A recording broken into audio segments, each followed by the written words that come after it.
ఇది కేదార్నాథ్ ఘాటు అంటారు దీన్ని. పక్కన గెస్ట్ హౌస్.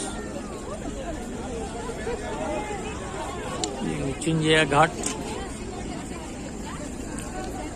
ఇదిగో మీకు దూరంగా కనిపించే మంటలు వచ్చేదే హరిశ్చంద్ర ఘాట్.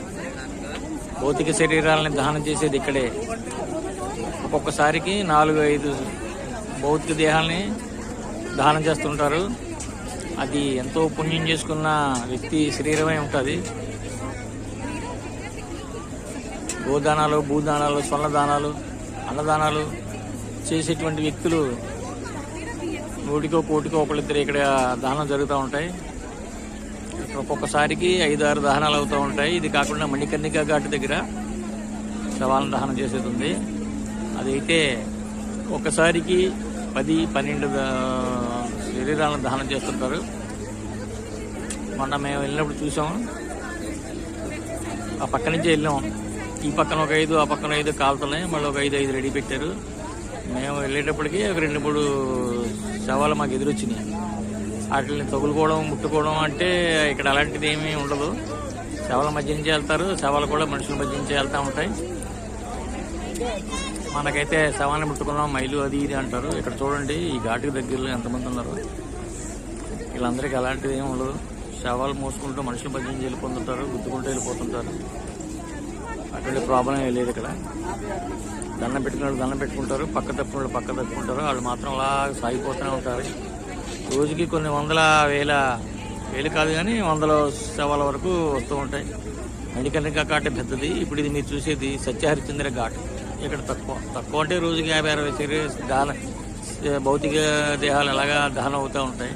అక్కడైతే 100ల మీద అవుతూ ఉంటాయి. Video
Dokter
Thank you.